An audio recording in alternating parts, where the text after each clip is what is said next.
Our next session, entitled Providing Consumers with Quality Prunes to Grow Markets, How to Get There From Here, is sure to end this virtual Congress with a lot for you to think about.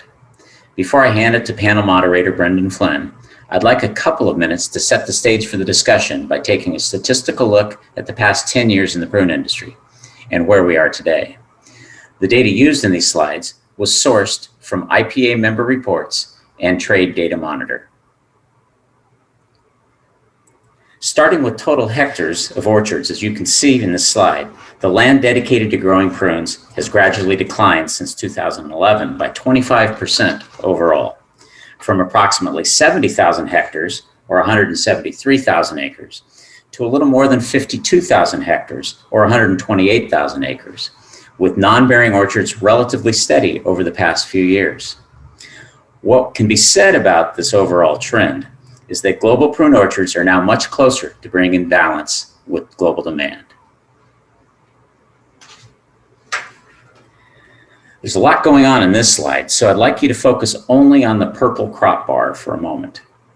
We see that the 2020-2021 estimate, which includes the Southern Hemisphere harvest from February and includes the August 2020 harvest in the Northern Hemisphere, is estimated to be 137,000 metric tons, or 38% less than the 5-year average. If you then look at the lighter purple line, you'll see sales on the increase beginning in 2018. In 2019, sales were reported as 227,000 metric tons. But we know that in 2020, with the beginning of the pandemic, the prune industry experienced a surge in sales as consumers looked for healthy foods to eat at home. And at least in the beginning of the pandemic, were inclined to stock their pantries with non-perishables. Robust demand continues into the current year in many markets, although we did not include a figure for the 2020-2021 year, as sales estimates were not available for all IPA countries. Finally, please look at the black line, a measurement of average export price per metric ton as measured in US dollars. As you can see, the previously mentioned factors have provided upward pressure on prices, up 18% between this year and last. This price is closing in on the 10-year high of the last significant short supply year of 2013-2014 and is sure to pressure upward from here. Taking a closer look at total supply, we see a steady trend line of decline from 2011, measuring 30% in real terms. Supply has declined 24% this year from the previous year.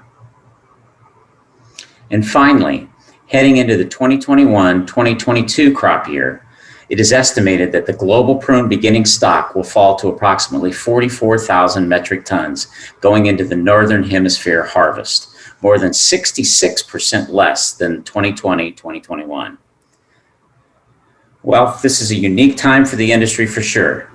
While there's no doubt it will be difficult for some in the short term, could it be an opportunity to set a new course? Here's Brendon Flynn to introduce the panel that will address these important issues. Thank you, Don. Certainly a lot of information there to digest. And we expect that this panel is going to have a lot of input on some of those slides as well as some additional information. I want to go ahead and make introductions of our panelists that we have today in no particular order. Brad Schuler, Vice President of Global Sales and Marketing for Sunsweet Growers in California. Pablo Diaz, Chairman of the Board for Chile Prunes. Francisco Araujo, Coordinator of Prunes Cluster of Argentina. I want to thank panelists for joining us today, and we're looking forward to a great discussion. So kind of some big picture takeaways from Don's presentation of the slides there. Just a declining total land area dedicated to growing prunes, steady non-bearing hectares that are dedicated growing prunes, and so we don't have any big expectations for increases in tonnage as we go forward, which is different than in many years past. Seeing some increasing in pricing, some of that to demand, some of that related to supply.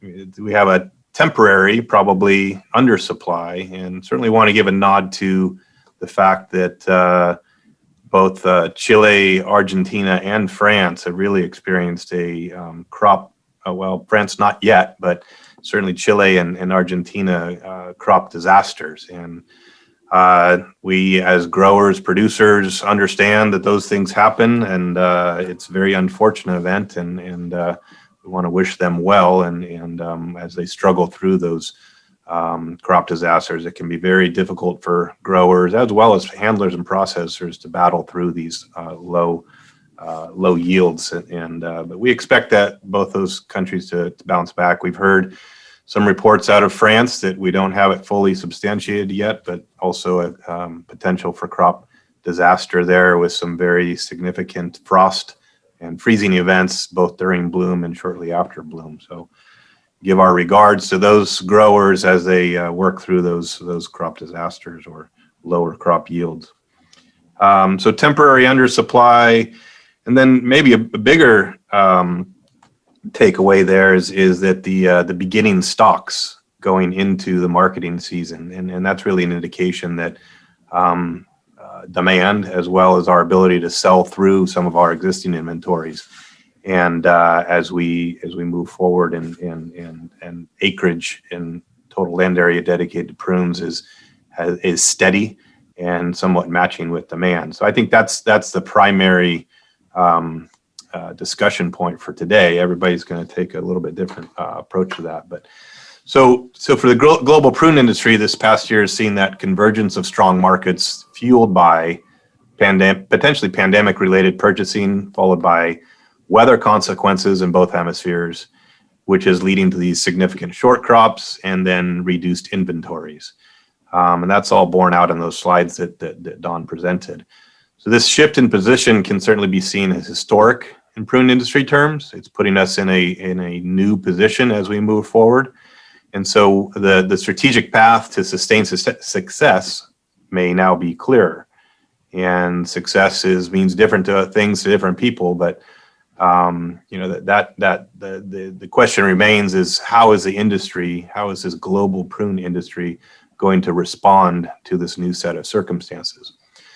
So we've got this panel of industry leaders. We're going to discuss that current supply and demand scenario and how the prune industry can effectively navigate the next decade, and how we're going to give growers and handlers the best opportunities for success. So with that, I'm going to hand it over to the panelists and have them give us sort of from their perspective, a brief general industry update on their countries of interest. And so we'll go ahead and start with Pedro. Pablo, if you want to give us a brief general update of your industry, including crop supply and demand, and we'll move on from there. Thank you, Brendon, very much for that presentation. Yes, a quick overview of what went on in our harvesting season here in Chile. We were looking, to have a normal to low season already, because we did have some weather issues back in September and October, but in general terms, things were looking normal. We, as many of you may know, Chile has been exporting fresh plums, French plums, to Asian countries for the last years, and this year was no exception. So during the month of January, we've already took a little bit of fruit, that went to fresh markets. So then what happened is by January 31st, and during a 48-hour period, we had in the whole central valleys of Chile about between 70 and 100 millimeters of rain, which is very, very unusual, of course.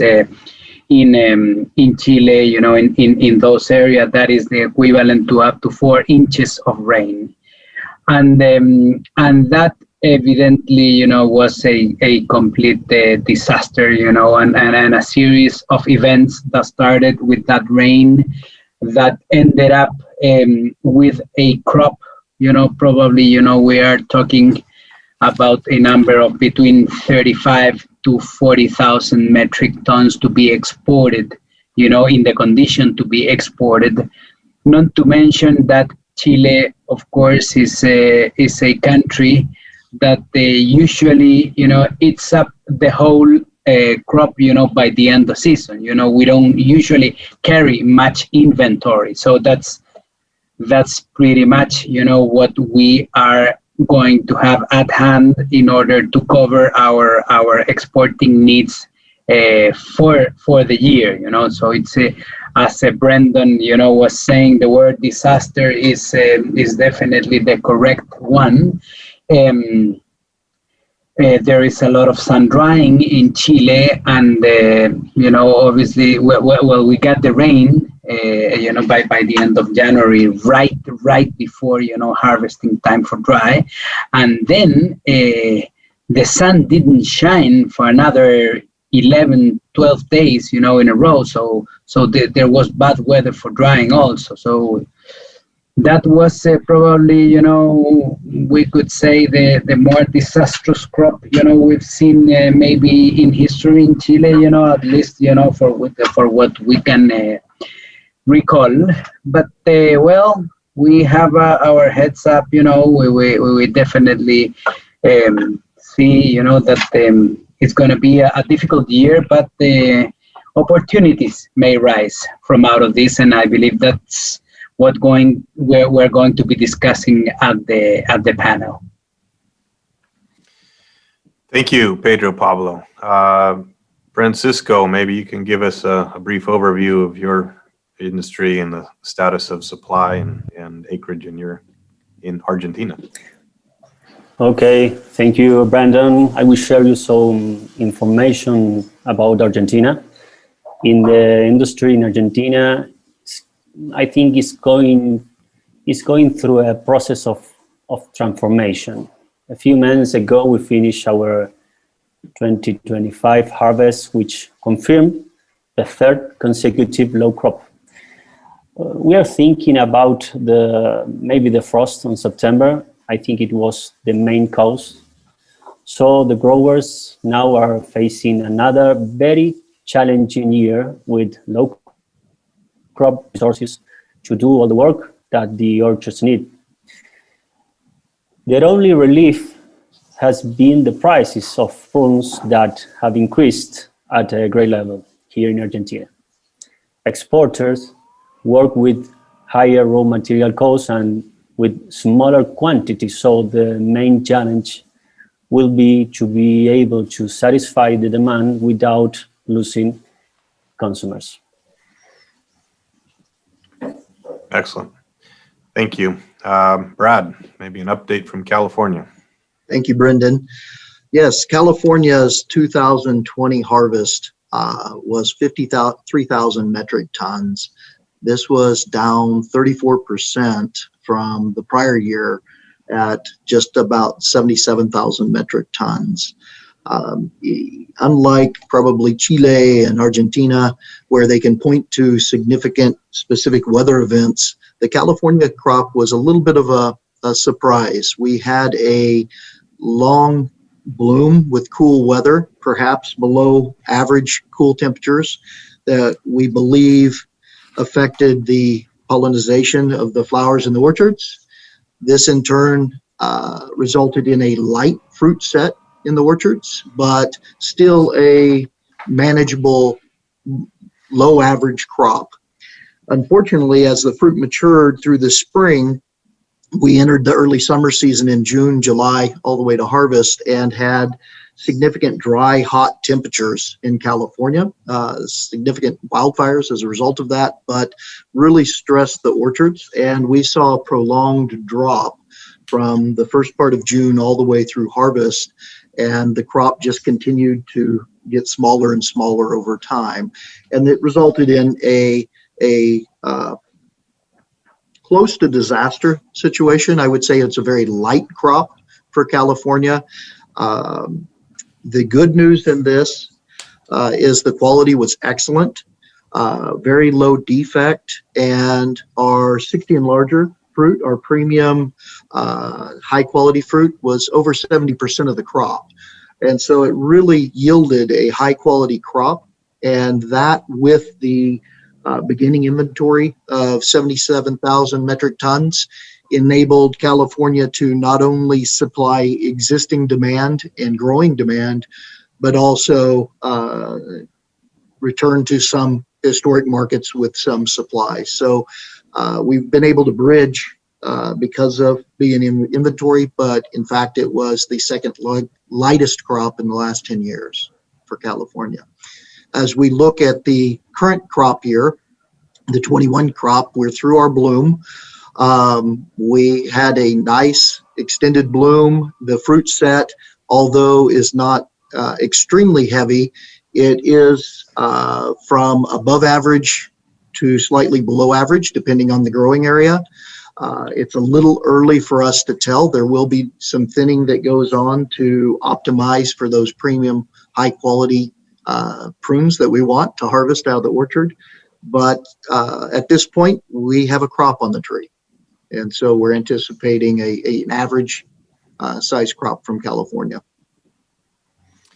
And average, that number is? We believe probably 70,000 metric tons, could be slightly larger or slightly below, but depending on weather events between now and harvest. Mm-hmm. And I would say that similar to the charts that were offered there and what's been described by Francisco and Pedro Pablo, that California has seen some slight reduction in total acres as alternative crops have had very nice commodity pricing in the last several years, and prunes a little bit less so, that we've seen some reduction in acres. So, but still that number is a fairly steady average number of 70,000 metric tons. So. Let me, ahead, Pedro if Pablo, I may add to that, just as a reference, Chile has been steady, in around 13,000 hectares, for a couple of years now, so, and that represents a potential, of approximately, from 80 to 90,000 metric tons per year, of production. So that gives you a little bit of an idea of what a year of 35,000 for exports, would be. It really is a very big crop. You say likewise in Chile that you're not seeing significant new plantings. The trees that are going in the ground are either replacement or not a lot of new hectares going in the ground. Not a lot of new hectares. Obviously, there is the natural replanting, renewing orchards, yeah. but the number it looks steady. And we believe that is going to stay steady at around 13,000 metric tons. Great. Brad, let me stay with you for a minute. You mentioned that even though California had a shorter crop and we were able to move through some of the existing stocks, we've seen some nice demand over the last year and a half, and the charts that Don presented kind of bore that out. What are you seeing? Sunsweet's a global supplier. Maybe you can touch on what you think some of the changes in consumer buying patterns that are driving that demand, both in this last year during the pandemic, and maybe what you can see going forward, and how that's going to affect the global prune industry. Yes, thank you, Brendon. That's a great question. The pandemic had a really interesting effect on the global prune industry. The real short-term effect at the beginning of the pandemic a year ago in March, April, was food security for consumers. They wanted to make sure their pantries were full of shelf-stable, nutritious, wholesome foods, and prunes, along with other commodities, benefited from that. But that was short-lived from an initial spike in the marketplace. And then we moved through into the summer months and the fall and saw just a steady cadence of slow, controlled growth by consumers as they were quarantining at home, working from home, and changing their lifestyles. All the way into the fall, November, December, and until the current months, we've seen just a steepening consumption growth trend from consumers for prunes in all of the primary markets, those well-developed markets that are still seeing consumers spend more time at home, see consumers consume a significant amount of food at home compared to out-of-home experience in restaurants or other venues. And prunes have done really well. In the U.S. market, they're up double digits in consumption, and that's been a very steady curve. In some of the key European markets, up the same double digits. And so Japan is up high single digits. So we're really seeing consumer behavior shift a little bit, not only reacting to their new reality of working from home and spending more time at home and consuming food at home, but also truly looking to amplify the trend coming into the pandemic of nutritious, wholesome food that is nutritionally dense and aids their overall well-being in some way. Prunes line up with that trend and those attributes extremely well. I would also add that it's probably important to recognize, 90+% of all prunes consumed that we ship around the world end up in a retail package, whether that's as a pitted prune in a package or whether that's a juice in a bottle offered to the consumer around the world. Even the product that we ship bulk and as concentrate has an intermediary that puts it into a package or another product and puts it on a retail grocery shelf somewhere. And so we're a product that was perfectly aligned to benefit as consumers expanded their purchases for in-home consumption. Prunes were perfectly aligned for that and to benefit that with very, very little impact from the reduction of out-of-home dining. And so I think we benefited in a very meaningful way. Excellent. Yeah, that's good information. Francisco, you mentioned that Argentina has seen the processors there and suppliers have seen some nice price increasing. And is that relative to demand? And are you seeing new demand throughout the world? And are you seeing the opportunity for Argentine processors to sell into new markets? Following on what Brad said with this potential trend for people eating in their homes more and looking for more nutritious opportunities.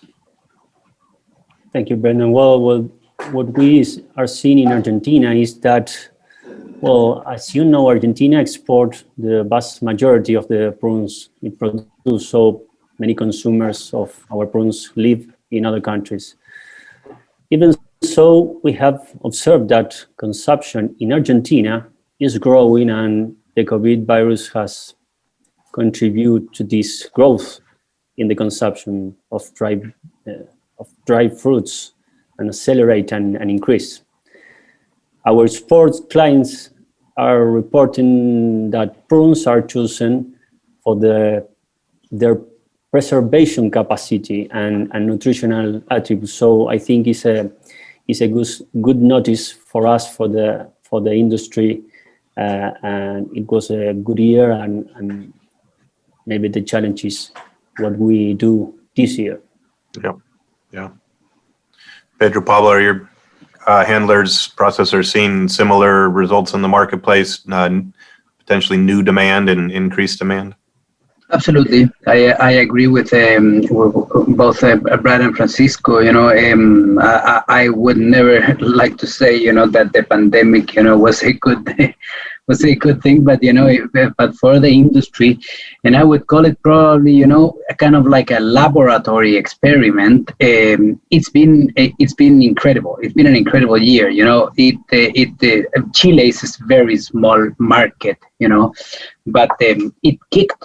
As soon as the pandemic started back in March of last year, we had a slow sales for a couple of months, because everything was a disaster.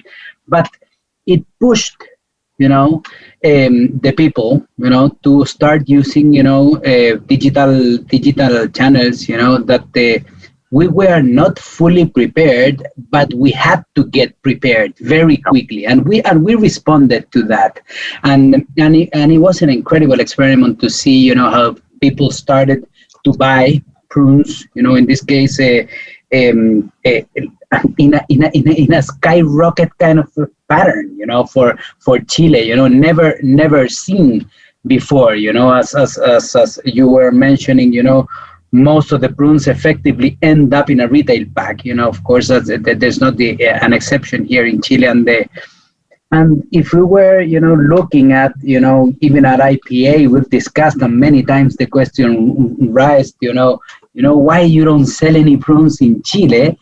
Well, it's been a good steady growth, in the last I would say years, not only due to the pandemics, but people being, more keen to access fruit that are functional, that are healthy, and that they started to recognize that.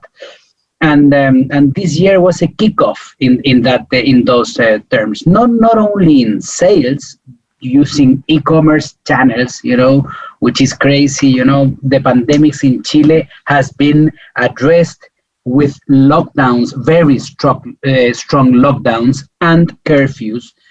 So nobody can really move. So they actually had to go to the digital channels, in order to obtain all kinds of food that we are seeing, right now. Just as an example of our company, we are selling around about 150 tons in Chile. That's unseen in the past. So it's we've seen that happen in our markets. It's been a good experiment, and maybe you can relate it to the rest of the world, hopefully. Yeah, we've heard similar, and Brad might be able to expand on this because he's in contact, but similar stories out of both France and Italy, South Africa, Australia, the other primary producing countries, had, particularly France was holding a fair amount of stock coming in pre-pandemic, and it was a big concern. And we've heard that they have done an excellent job of selling through that stock. Is that correct, Brad, from your communications as well? Yeah, that's what I understand is they've benefited in their domestic market, which is their primary market, greatly from increased consumption from the quarantine and the lockdowns that have been impacted by the pandemic. The same with Australia. Their business has been strong domestically as well. So yeah. Pedro, Pablo, so you're chairman of Chile Prunes and also a processor, a handler. In this new environment, we're getting prunes in people's hands that may not have had them before. Maybe we're seeing some renewed interest.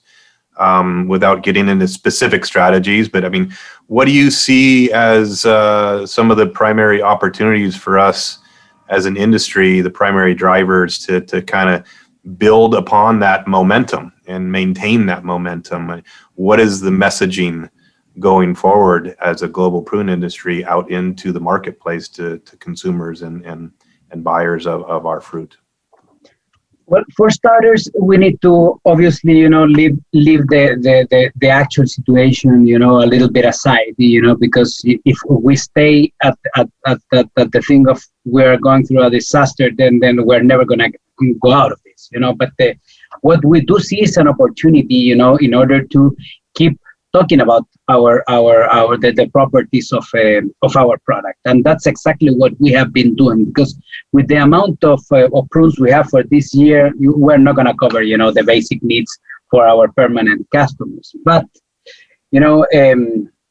as you may understand, money in general terms has been allocated to save lives. I'm talking about from the public side, from the authorities, and that's absolutely understandable. So we have had to manage, as an organization with our own tools in order to keep talking about the good properties of prunes. And to give you an example of how we have been addressing this, all the fairs that we used to participate, trading fairs, we have changed them completely, in terms of going to making a trade, meetings.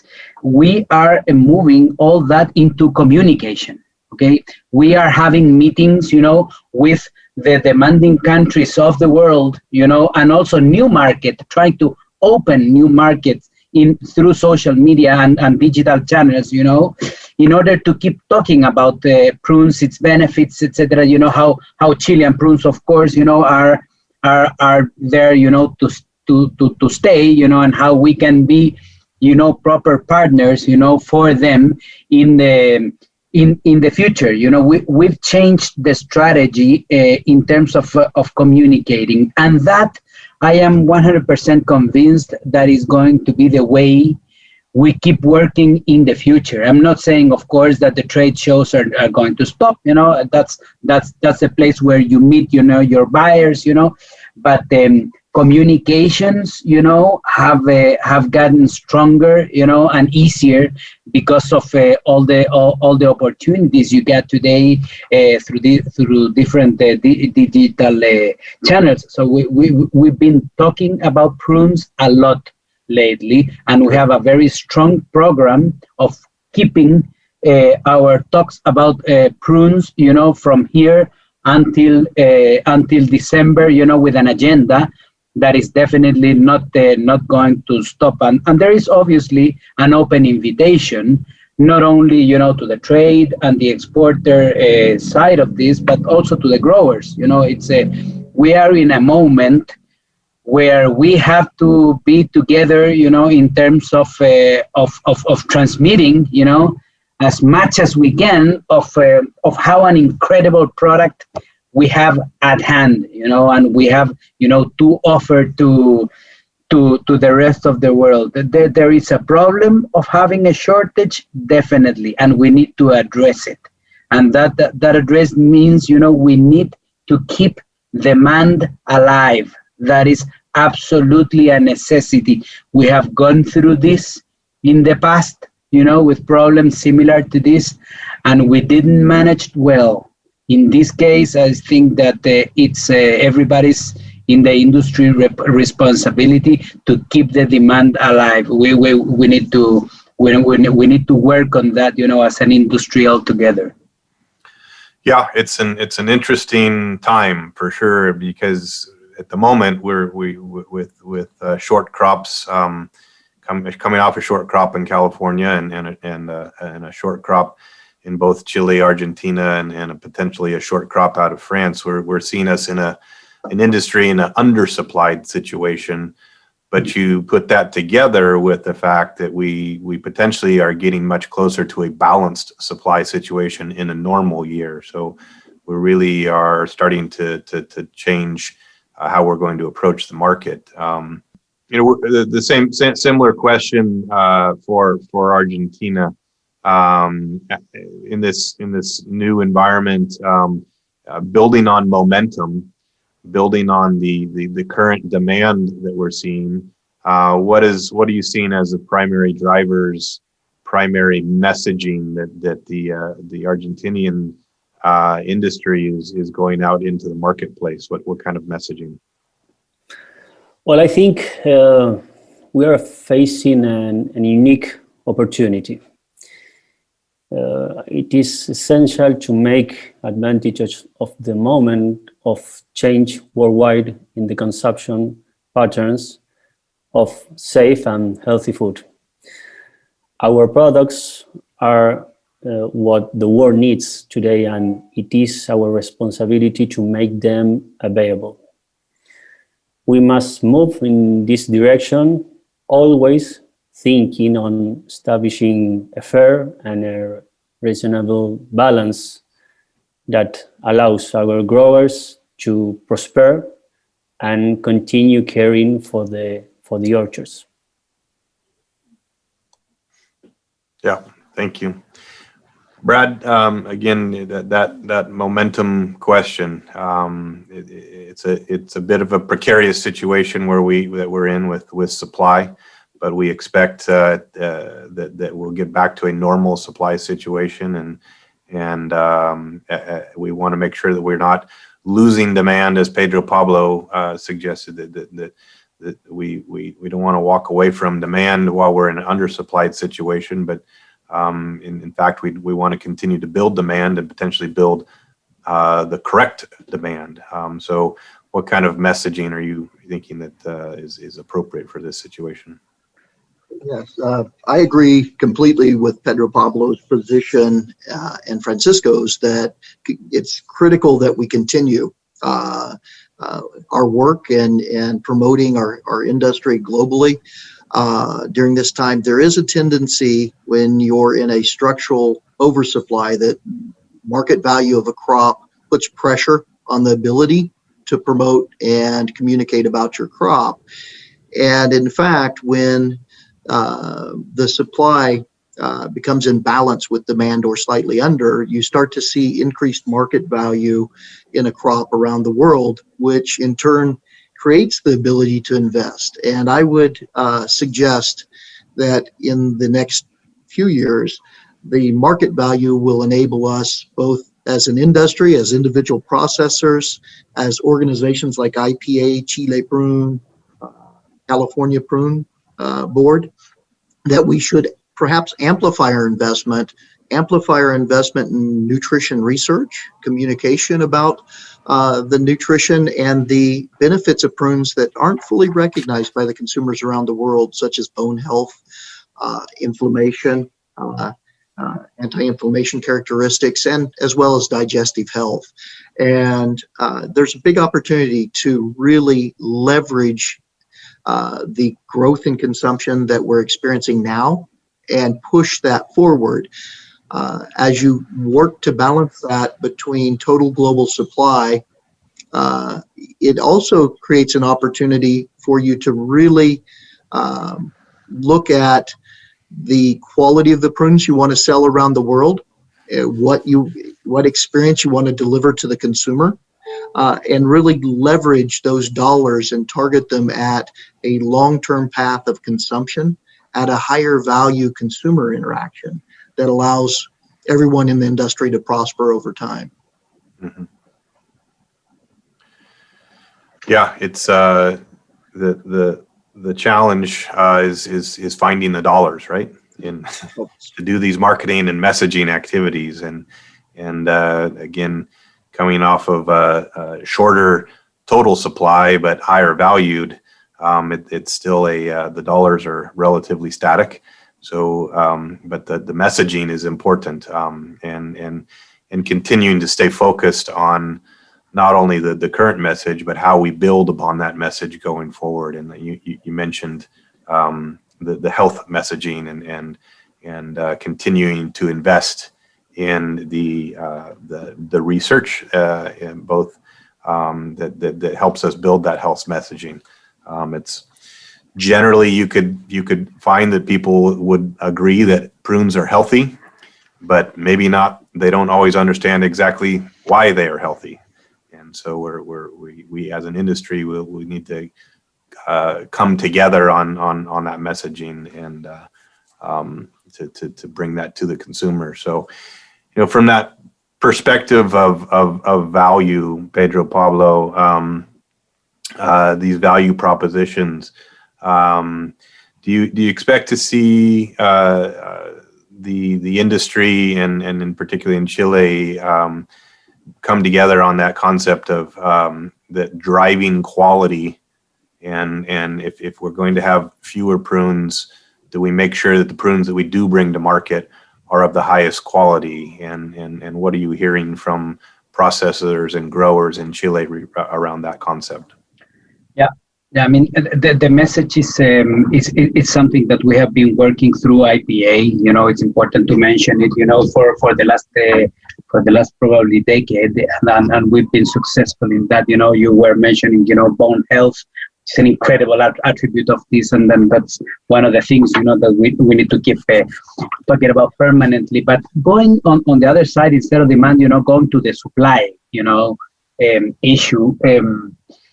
Even though we are stating, that we are leveled, at a point where we don't see, many orchards coming in, etc. What has happened and what should continue happening, especially, we're talking to our fellow, growers, in especially, in this Congress, is that new technologies, new techniques, and keeping, good health of our orchards, and worry about, what we are investing in terms of producing incredible prunes has to do with the orchards mainly. I mean, packing machines, you just buy them off the shelf today. It's just known technology. That's not where prunes get better. Prunes are an incredible product because we grow them, in a proper way, because we take care of our trees, because, we worry about each individual prune that is hanging on those trees, and we have seen that in the last years, new technologies have come into play, in our industry. Through IPA, we have, we are lucky enough, to go around the world. We've seen, incredible new techniques of plantations in France.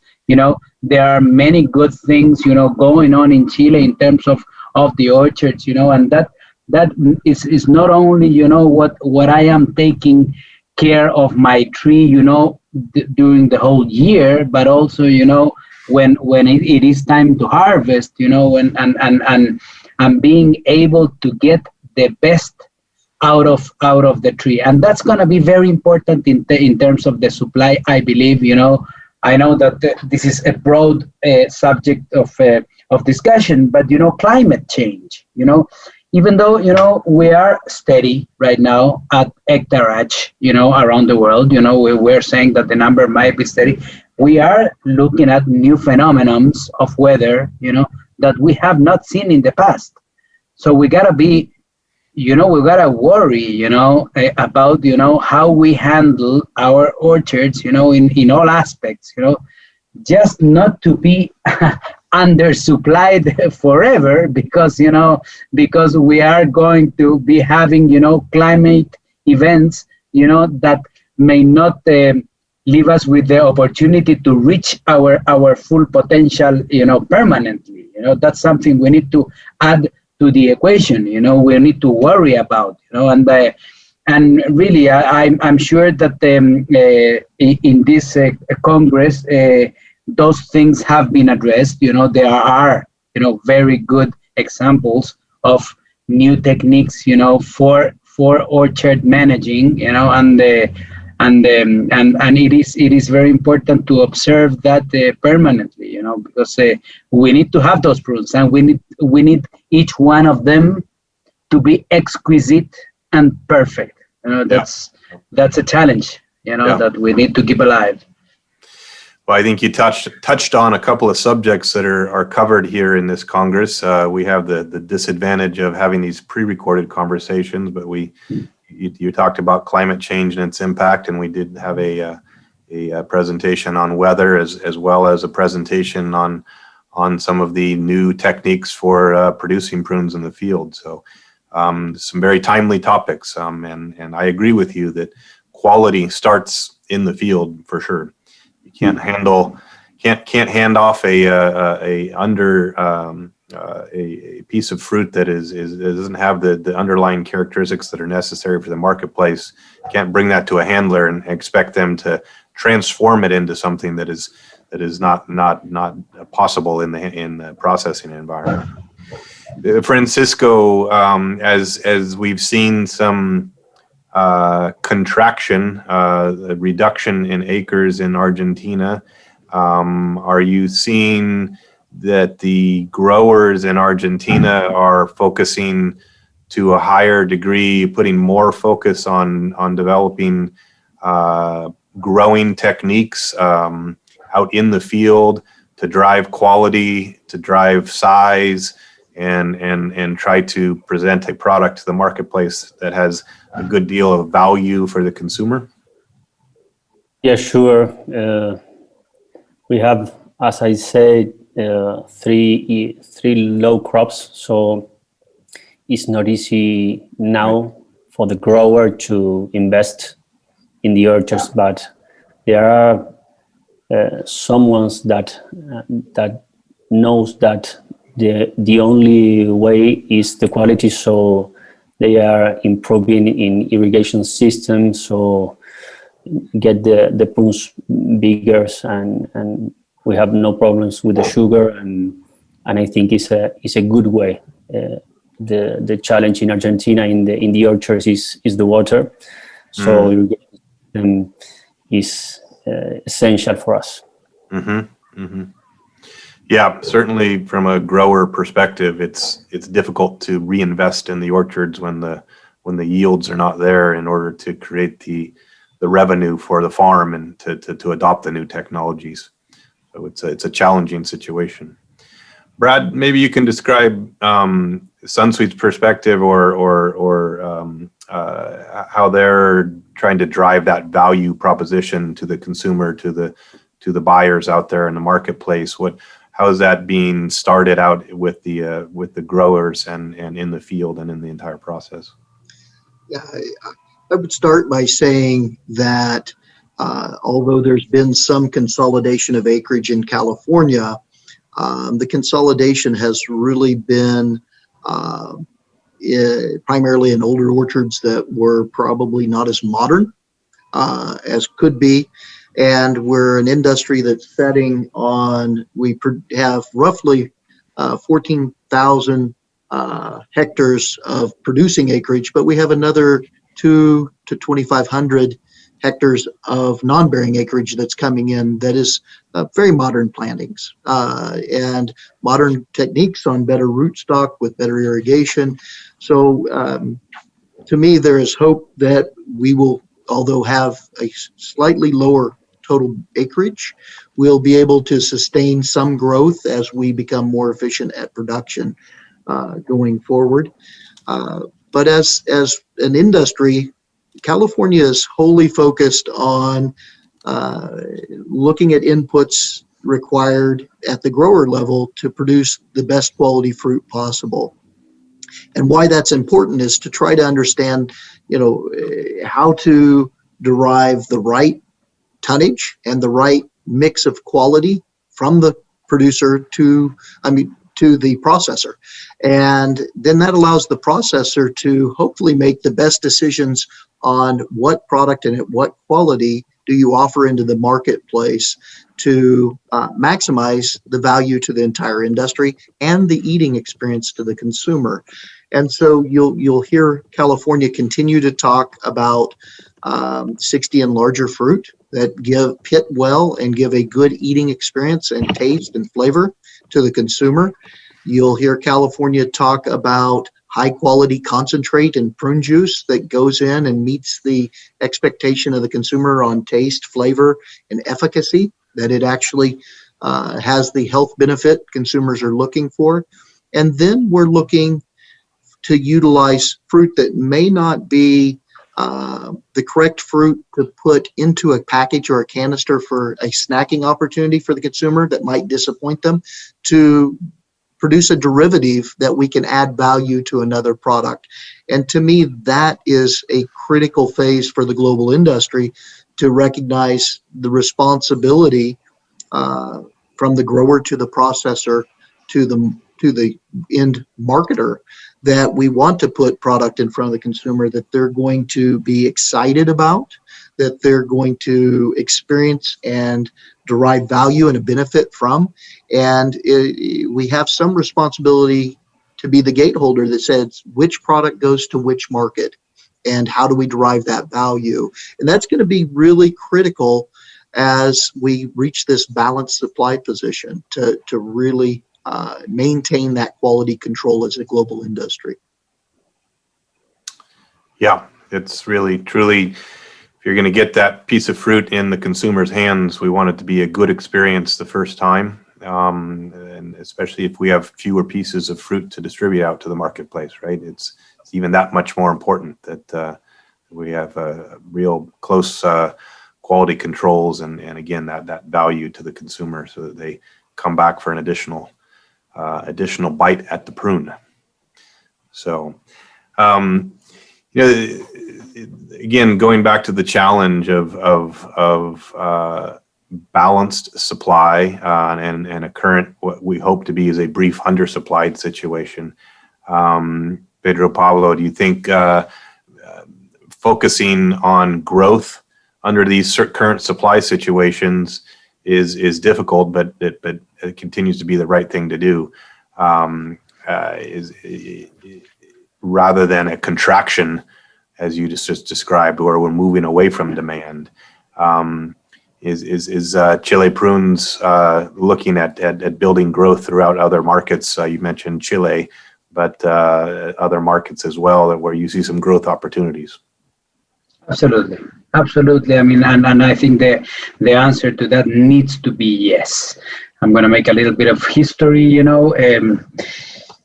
IPA history. These congresses are great, because we have an audience that is responsible for what we're talking about here. So it's, I remember, it was probably about 15 years ago. I think it was Ted DeJong. I don't remember well. It was somebody from Davis, that went to Chile, and said, you guys, everybody talks about, how incredible your orchards are, and you produce, 12, 13, 14,000 metric tons per hectare, but I gotta tell you some piece of news, my friends here, your average is 5,500. And there was complete quietness in the room. I mean, everybody was looking at each other and saying, that's not me, but that was reality, and that changed things in Chile. It was incredible, but that sentence, that presentation from that professor, I'm not sure it was Ted DeJong, I think it was, made a change in Chile in terms of, how we should rethink on how we are managing, our orchards and being able to really produce what we say we produce. And that is important and is redundant to what we're talking about, because an organic growth, no, definitely no. We've been through that, but continue, expanding the demand is our obligation, and the supply needs to follow that. In our view, the supply needs to, try to follow that with better practices, definitely.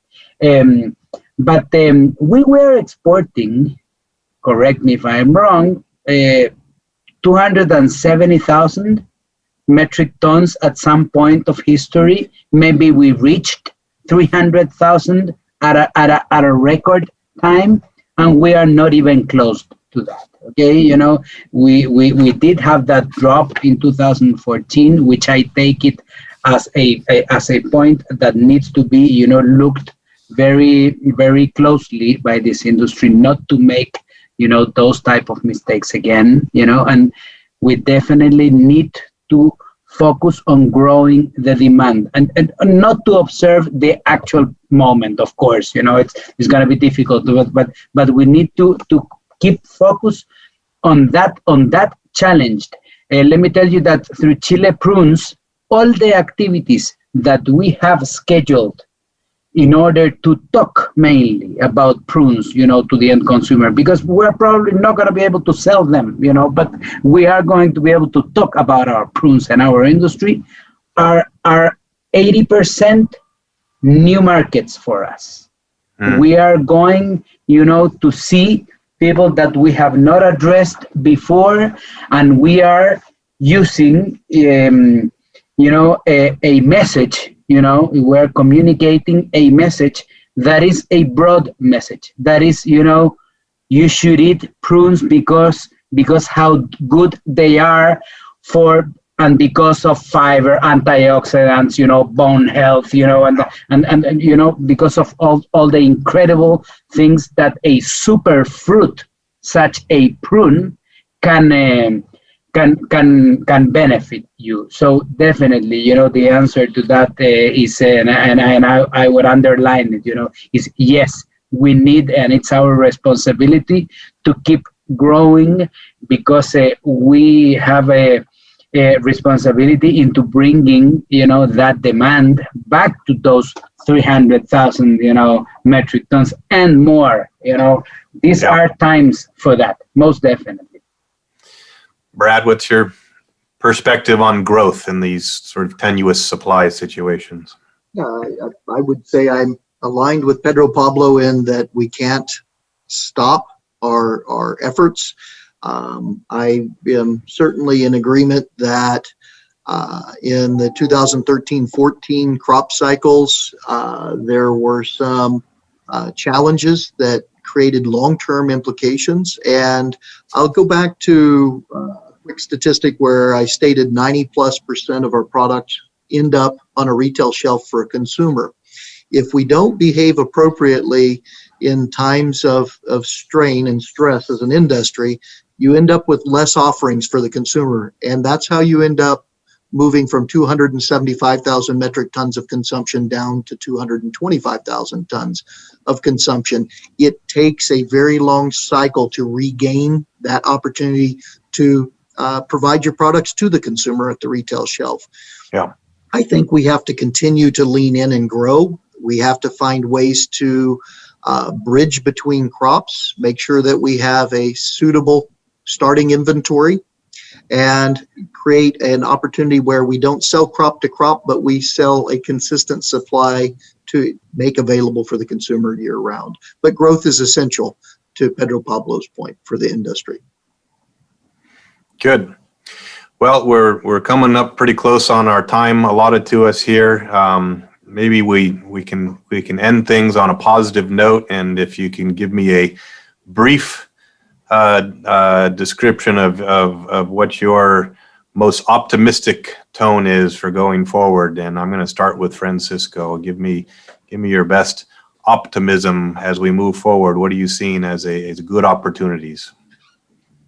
I think this year and next year, it will be good if we can reach the amount of prunes that we need to put in the market. I think the market and the worldwide, the consumption is waiting for us, and what we need is focus on grow the prunes and good quality.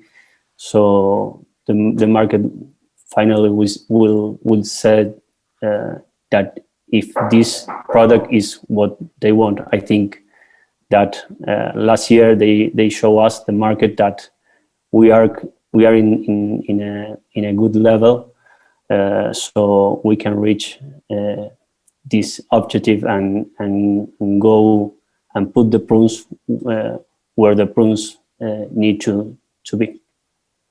Excellent. Yep. Pedro, Pablo, I know you're an optimistic person. You see things good as we move forward. That's your best piece of optimism for today. Well, I would like to erase the idea of prunes not being sexy. Come on. I mean that's just not true for anything. We came to this world with same rights, and we can especially see that, all over, and everybody has the right, to be sexy and dress up to be sexy, and prunes are definitely not the exception. We gotta make them sexy. They are sexy. They are an incredible product, and they are sexy and have an incredible heart to them. They are such incredible individuals, okay, that when you go out and reach for them and you put them in your mouth, you are most definitely going to have an incredible experience, and that we are responsible, and we need to go out to the world, today, and transmit those incredible things that a prune can do for you. So thank you very much, Brendon. Thank you for the California industry, and most definitely thank you for IPA members, and growers, processors, exporters, present at this Congress, and keep the spirits alive. We are behind everybody. We are behind this industry, and we are going to do good. Excellent. Brad, you got to be brief. I don't know if you can build on sexy, but do your best. I'll do my best. That certainly got me inspired, Pedro, Pablo, so thank you. Hopefully the other IPA members and attendees are equally excited about the sexiness of prunes. Yeah. I must say, although a terrible situation, the expanded consumption throughout the pandemic has reaffirmed our belief that we're on trend for what consumers are desiring in a food product. Although we're challenged with some light and short crops for the growers, that will be momentarily a moment in time. And I believe we're really at a great place to start promoting the fruit for long-term growth and consumption. And Sunsweet and the California industry in particular are prepared to do that. We're looking to springboard off this recent growth and maintain it and expand it, both in value and tons. So I don't think there's been a brighter outlook for the prune industry in the last decade than we have right now. Excellent. I would agree with that. Well, I want to thank you all for your participation. It is a unique set of circumstances we find ourselves in, sitting in different rooms and having this conversation. We can all look forward to getting together for follow-up to this in the near future. But again, thank you all for your participation. It's a great panel and a good discussion. So we'll end it there, and thank you all very much. Thank you. Thank you. Thanks.